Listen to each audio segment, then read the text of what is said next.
하나님 감사합니다. 이 아침에 기도하게 하시니 감사를 드립니다. 눈에 보이지 않지만 지금도 하나님은 일하고 계심을 믿습니다. 우리가 붙잡은 말씀, 우리의 기도에 대한 응답이 오고 있음을 믿습니다. 의심하지 말게 하시고 보이지 않게 움직이시는 하나님의 전능하신 손을 믿게 하시며 오늘도 우리의 삶 속에 동행하시고 이끄시는 하나님의 은혜 속에 잠기게 하여 주시옵소서. 말씀을 듣는 모든 성도들의 몸과 마음과 영혼을 치료하시며 더욱더 성령으로 충만하게 하여 주옵소서. 오늘 하나님께 회고 영광 돌리는 하루가 되게 하여 주시옵소서. 살아계신 주 예수 그리스도 이름으로 기도합니다. 아멘. 오늘 본문 말씀은 레위기 3장 1절에서 5절입니다. 사람이 만일 화목제의 제물을 예물로 드리되 서로 드리려면 수컷이나 암컷이나 흠없는 것으로 여호와 앞에 드릴지니 그 예물의 머리에 안수하고 회막문에서 잡을 것이요 아론의 자손 제사장들은 그 피를 제단 사방에 뿌릴 것이며 그는 또 그 화목제의 제물 중에서 여호와께 화제를 드릴지니 곧 내장에 덮인 기름과 내장에 붙은 모든 기름과 두 콩밥과 그 위의 기름 곧 허리 쪽에 있는 것과 간에 덮인 거풀을 콩밥과 함께 떼어낼 것이요 아론의 자손은 그것을 제단 위에 불 위에 있는 나무 위의 번제물 위에서 살을 치니 이는 화제라 여호와께 향기로운 냄새니라. 아멘. 오늘 말씀 제목은 예배는 하나님과의 관계를 누리는 시간입니다 라는 제목입니다. 사람들에게, 성도들에게 예배가 뭐냐고 물어보면 다양한 대답이 나올 것입니다. 찬양 부르는 시간이라고 하기도 하고 설교 듣는 시간, 주일에 가야 하는 의무라고 말하는 사람도 있을 수 있습니다. 예배가 감동적이면 좋다고 말하는 사람도 있습니다. 그런데 한 번쯤 이런 생각을 해보셨을지도 모릅니다. 내가 예배를 잘 드리고 있는 걸까? 하나님은 지금 내 예배를 받고 계시는 걸까? 예배가 익숙해질수록 오히려 형식에 젖고 마음은 멀어질 수 있습니다. 하지만 성경은 예배를 단순한 종교 행위나 습관으로 여기지 않습니다. 오늘 본문의 레위기 3장은 구약시대 이스라엘 백성들이 드렸던 화목제를 소개합니다. 이 제사는 단순한 규칙이 아니라 하나님과의 관계가 회복이 되는 그 축복을 누리는 예배였습니다. 그리고 그 제사 중심에는 예수 그리스도께서 분명히 담겨 있습니다. 계십니다. 이 본문을 통해 우리 예배가 무엇을 의미하는지 그리고 어떤 예배를 하나님이 기뻐하시는지 함께 살펴보려고 합니다. 첫 번째, 흠 없는 제물. 예배는 마음을 드리는 것입니다. 흠 없는 것으로 여호와 앞에 드릴지니 하나님은 그 화목제의 제물을 흠 없는 것으로 드리라고 하셨습니다. 구약의 제물은 동물이었지만 오늘날 우리에게 하나님이 받기 원하시는 제물은 예수 그리스도 안에서 우리의 마음입니다. 우리가 예배 자리에 나올 때 어떤 마음을 가지고 나오는지 살펴보아야 됩니다. 혹시 피곤하고 바쁘지만 그냥 나와야 하니까 오는 경우도 있을 수 있습니다. 그런 우리에게 하나님은 흠없는 제물을 드리라고 하십니다.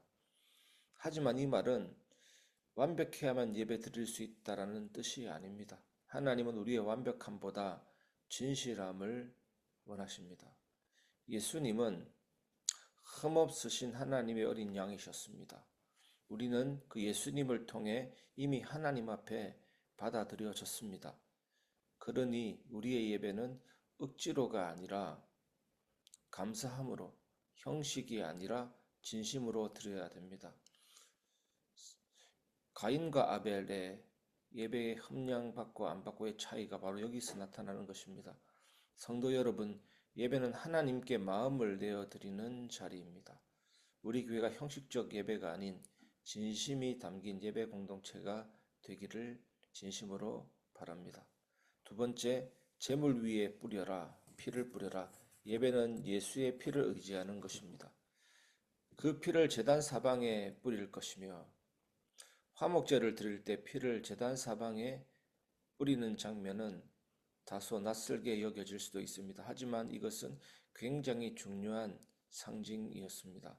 피는 생명이며 죄 사함의 표시입니다. 이스라엘 백성은 죄로 인해 하나님과의 관계가 끊어졌고 피를 흘리는 제사를 통해 관계가 다시 회복이 되었습니다. 오늘날 우리는 동물의 피를 뿌리지 않습니다. 하지만 더 중요한 피가 있습니다. 예수님께서 단 한 번의 피 흘리심입니다. 영원한 화목을 이루셨기 때문입니다. 그러므로 우리가 드리는 예배는 예수님의 피를 의지하는 예배입니다. 예배 드릴 때마다 우리가 마음에 새겨야 할 것은 뭡니까? 나는 내 행위로 이 자리에 있는 것이 아니다. 예수님의 피로 이 자리에 있다라는 사실입니다. 성도 여러분, 우리가 실수하고 넘어졌더라도 주님은 그 피로 우리를 다시 예배 자리로 초대하십니다. 우리가 실수할 때 넘어질 때 기분에 휩싸여서 나는 예배 드릴 맛이 없다. 기분이 안 난다. 그래서 예배가 필요합니다. 그런 자들을 오라고 예배의 자리가 있고 초대하고 계시는 것입니다. 기도도 마찬가지입니다. 찬양도 마찬가지입니다. 우리가 기분이 완벽해야 되고 감정이 완벽해야 되고 상황과 조건이 완벽해야만 예배 드릴 수 있는 것이 아닙니다. 어떤 상황에도 예배 드릴 수가 있는 것입니다. 내 감정이 평화로울 때만 찬양하는 것이 아닙니다. 오히려 낙심하고 우울하고 좌절할 때 찬양을 통해 영혼의 회복을 더 누려야 되는 것입니다. 우리 교회는 이 복음의 중심 위에 서야 합니다. 실수한 자도 낙심한 자도 예수의 피를 의지해 다시 예배로 나올 수 있는 공동체가 되어야 합니다.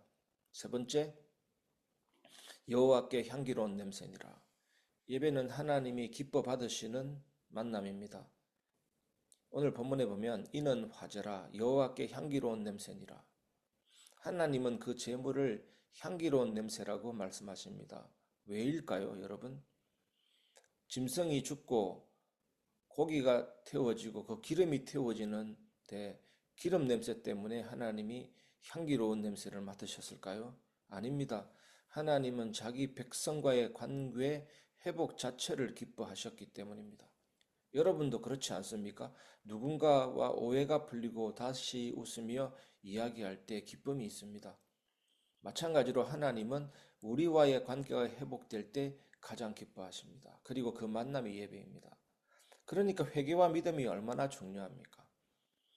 자녀가 부모 말 듣지 않고 방황하다가 어느 날 부모에게 잘못을 고백하고 관계가 회복되듯이 우리가 하나님 앞에 완벽하게 완전하게 살 수 있습니까? 우리는 죄인이면서 동시에 의인입니다.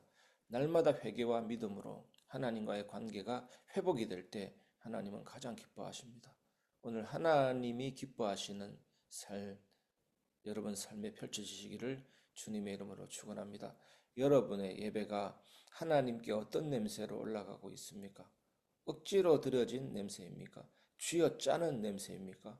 아니면 예수 안에서 회복된 자의 감격이 담긴 향기입니까? 우리가 찬양할 때, 기도할 때, 말씀 들을 때 하나님은 그 자리에서 우리를 기쁘게 만나기를 원하십니다.